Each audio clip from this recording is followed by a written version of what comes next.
Hey everybody, welcome back to the second AMA roundup from MechWarrior 5. This one was from January 30th, 2019, specifically looking at Mechs and Environment.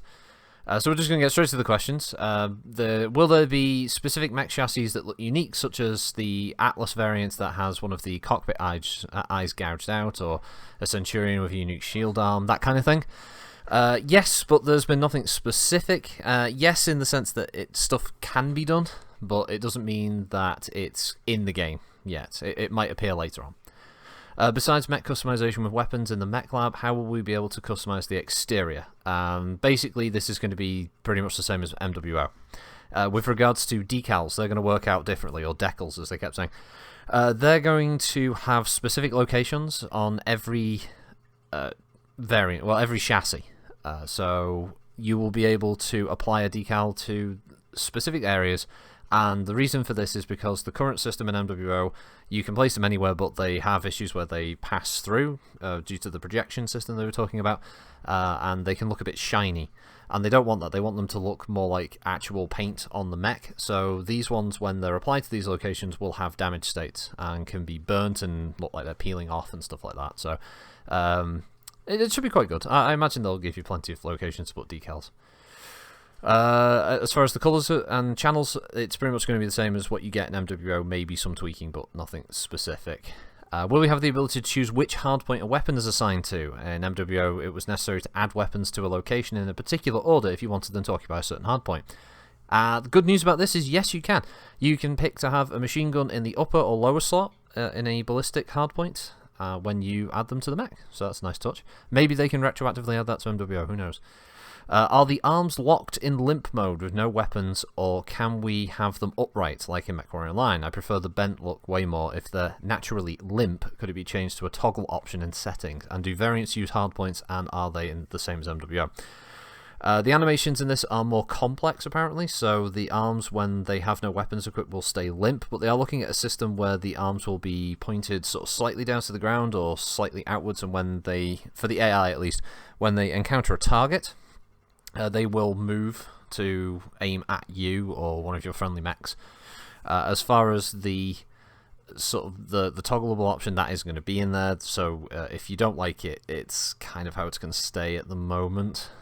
So if you're not a fan of that sort of like the Griffin having one arm pointed, then that's how it's going to be. What is the approximate size of the maps, and will there be missions that have you complete multiple steps in different areas of larger maps, or possible hunting for enemies across a much larger map? They said that maps will vary in size based on the contracts that you're taking, of course, and based on what planets you're on, that kind of thing. They did give actual specifics. In one case, a single tile is equal to 750 meters. And Russ mentioned that a 5x5 map is an example of one of the sizes they can do. On the part of large maps of single objectives and multiple objectives, they pointed to the recent demo footage showing that as a large map with multiple objective areas to give you an idea. Will there be camouflage patterns options to field our mechs with appropriate camouflage for different biomes, i.e. if you're going into a Arctic environment, you'll have sort of whites and certain blues, that kind of thing, or snow environment, woodland environments, you have different greens and browns and that. Yes, you'll have access to different camo schemes based on the terrain and environment, as will the enemies. They will not be oddly coloured for the environment they are in. Someone wants to ask if there will be any visual improvements on battle mechs, or will they differ from MWO, and if the environment will have any fauna. Apparently it's an ongoing process, emphasis on making paints and other materials look more realistic right up to release. They're still working on this as the weeks go by.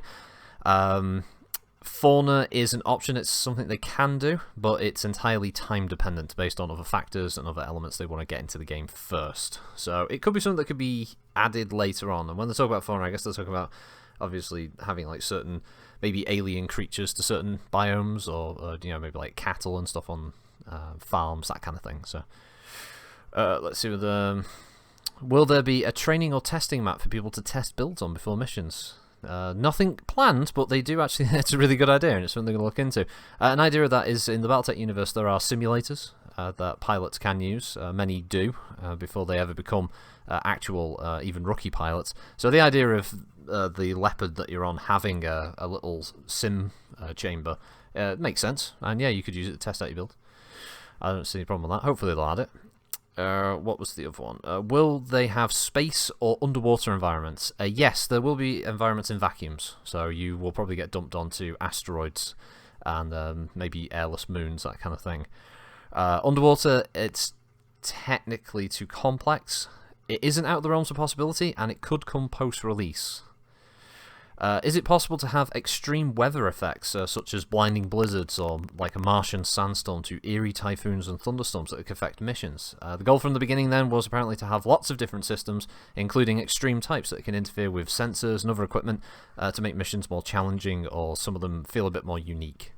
So yeah, look forward to like, you know, giant thunderstorms, like arcing lightning across the sky, that kind of thing. For those of us who aren't lore savvy, will the game notify us in some way when new chassis and technology become available, and where? Is there a newsfeed, for example? I was a bit disappointed with this one. They kind of just said flat out, no, there won't be a kind of in-game encyclopedia, which is a shame.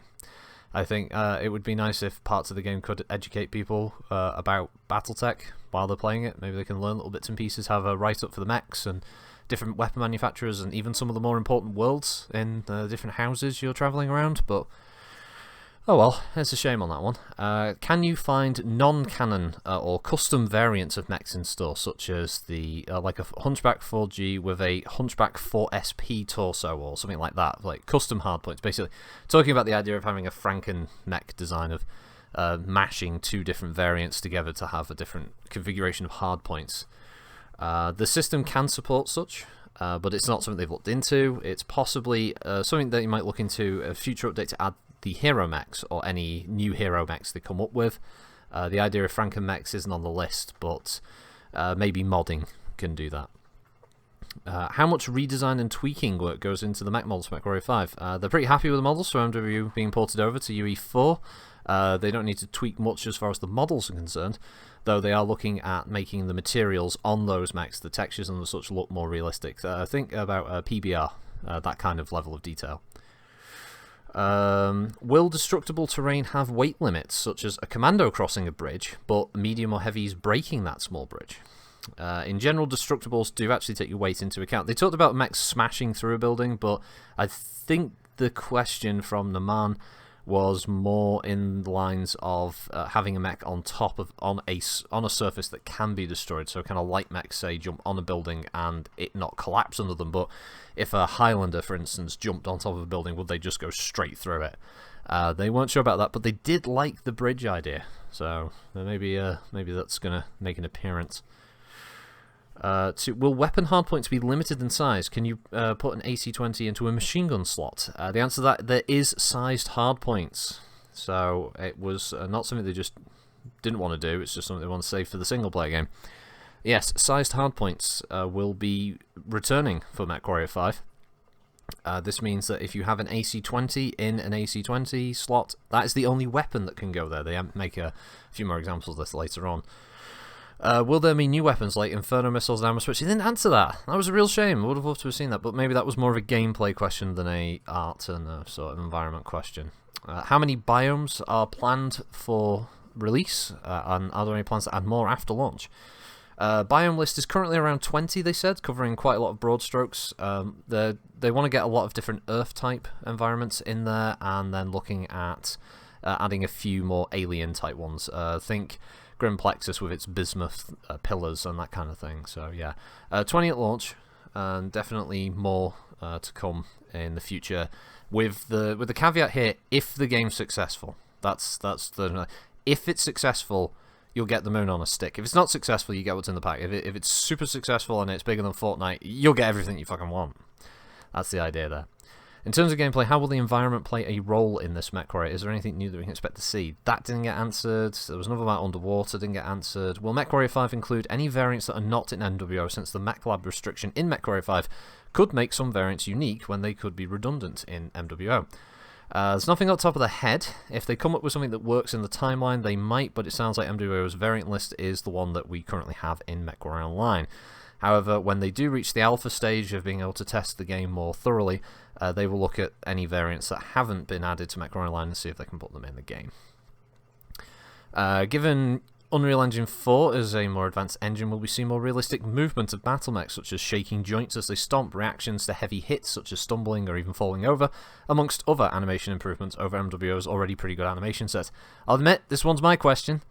The response to this was there'll be 94 takes for each mech that's blended together for a single animation set. This is more than MWO's current, which is only around a dozen, so it gives me an idea just how many more they've added since. There are 20 takes alone for damage animation and reaction shots. Apparently stumbling is also a mechanic that's in the game currently, but there's an issue with the idea of gameplay if a player gets hit, and this is a good point, if a player gets hit by, say, a marauder dumps both PPCs into you and your mech suddenly stumbles, it might be cool the first couple of times, but I guess gameplay-wise you're going to get annoyed when your mech is suddenly like looking at the floor for a few seconds, or if it falls over. It's something they'll look at.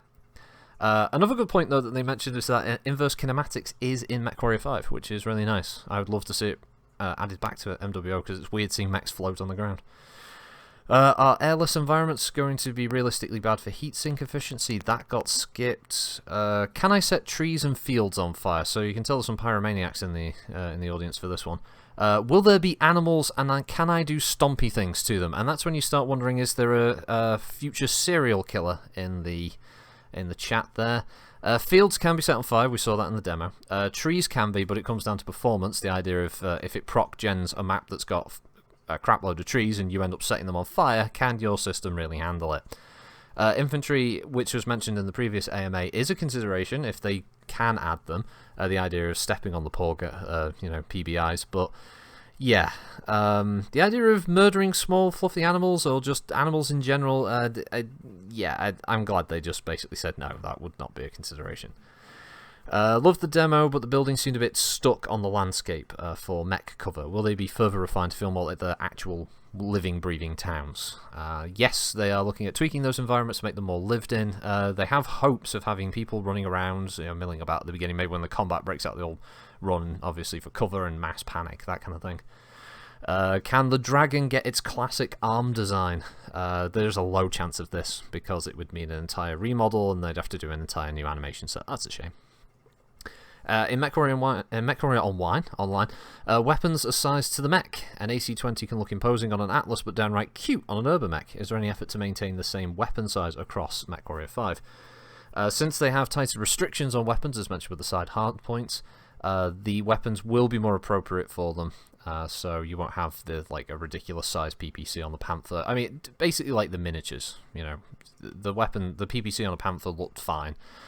I don't think they're going to do a thing where you've got this gigantic PPC on the Panther because another mech that carries a PPC in the heavy category, like a Warhammer, for instance, has a huge barrel arm. I don't think they're going to do that. What can we do inside the Leopard? Is it just a hub? Is there any customization? Mini games like Deep Rock Galactic? Environment-wise, just so much walking about and exploring on the beat? Apparently, yeah, you can. You can move around your Leopard dropship. You can interact with different elements in there. I think you can talk to a few of your support crew, your techs, that kind of thing. You can obviously walk around your mechs from a first-person perspective. You can interact with different terminals in there for different gameplay aspects. I guess it's like looking at reputation, maybe being able to browse markets, that kind of thing. I get the impression when we go to a planet, you won't physically be leaving the dropship. I think the dropship is sort of the out-of-game bit, and that's where you take missions, and a bit like Battletech currently. Let's see, what was the next one? What will the mech art style be like? MWO, old school, or a mix of both? Well, this seemed like a bit of an odd one, but yeah, it's going to like MechWarrior Online. The trailers already showed that, which is what they said. It'll just be qualitatively better. It will have much better effects, much better textures, that kind of thing. Will there be environmental effects that affect other things than just heat?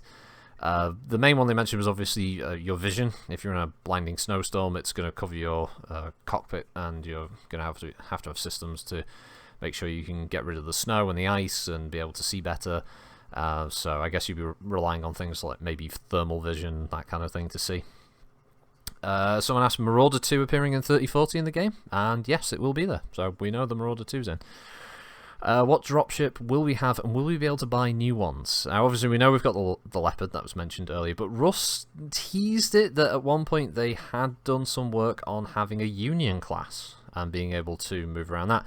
The reason that the Leopard's in there is because you're a 4-man team, you're a lance of mercs, so there's no reason for you to jump up to a Union that carries far more mechs and has more pilots, but with the caveat again of if it's super successful, there could be a Union class DLC in the future, but no promises.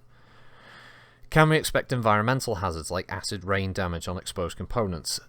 This was sidestepped with an Ixnay on the hazardous environment nay kind of thing, so seems to be a sort of yes but no details.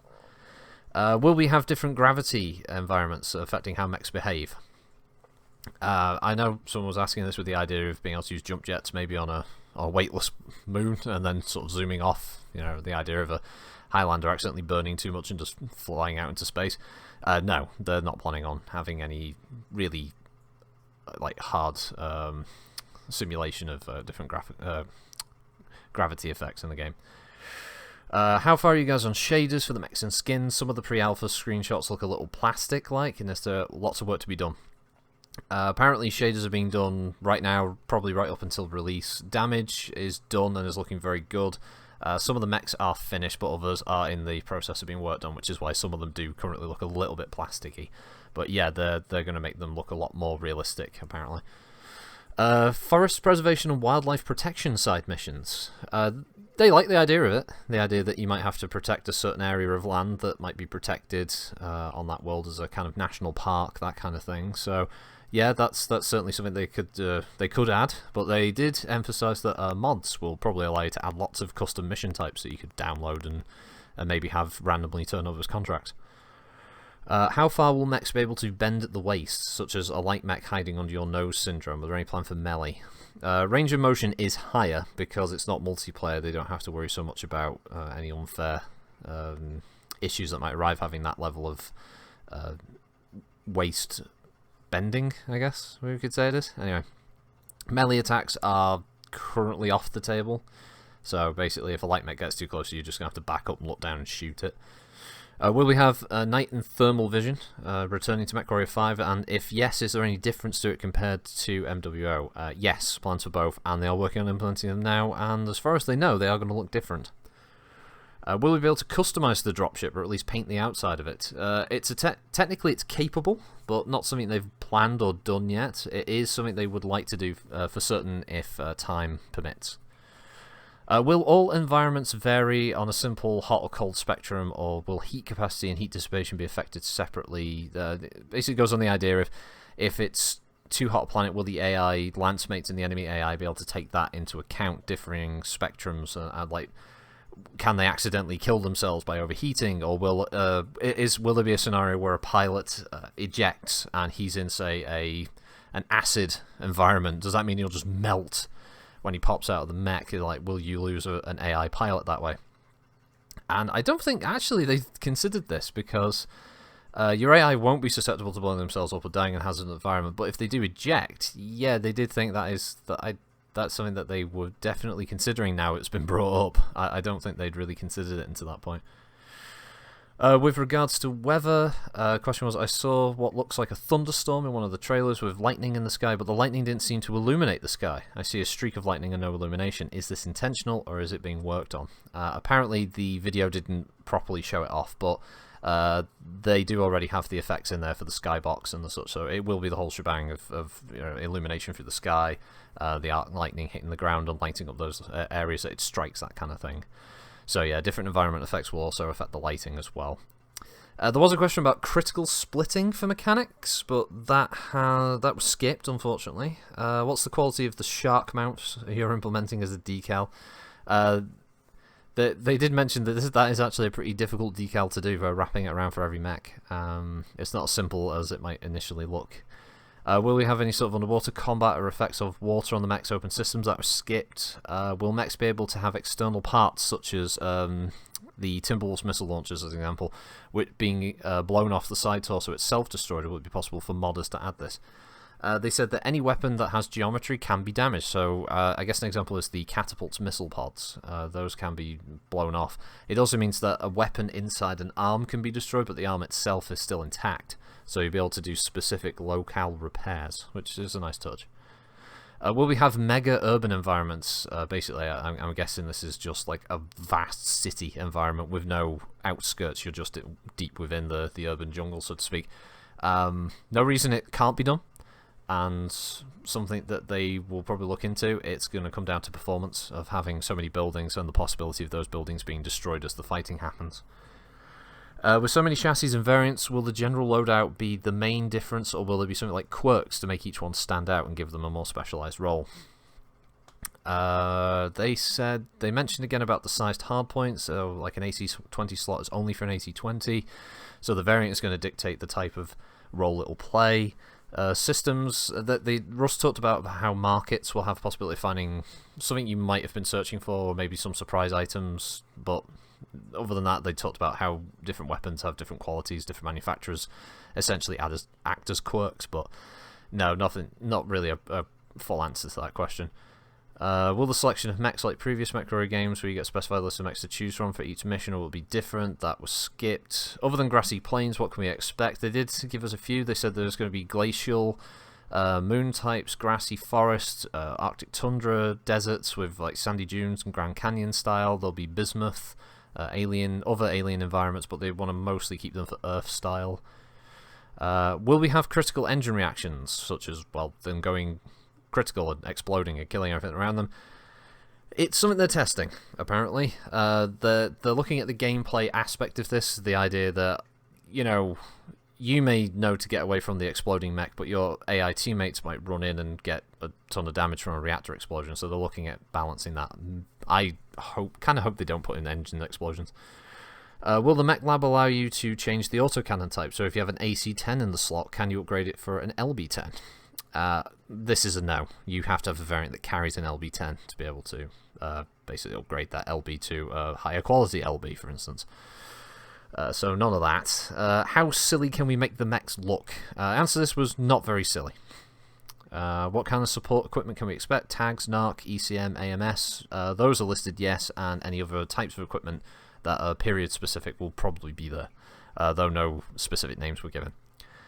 It's great that you guys can leverage the huge catalogue of MWO art assets, but given how many of them are in a 6-year-old game now, what's your current planned ratio of new assets for environments and mech art leveraging the Unreal 4's capabilities versus the existing CryEngine assets? They said that animations, materials, damage states, they're all 100% new across mechs and vehicles and buildings. The only thing being ported over essentially is the models, and everything layered on that model is new, from textures downward. Possibly a few MWO assets have been ported over, but in the case of things like buildings, those had to be created from scratch because they have to have damage states, they have to be able to be destroyed, which the MWO ones were never built to do. So a lot of the stuff you'll see will be completely new. Will we have critical actuator damage affecting mobility? It is a system that's in, and it's in testing, but it's not confirmed to be part of the release. This is coming down to a gameplay thing, and if it's fun.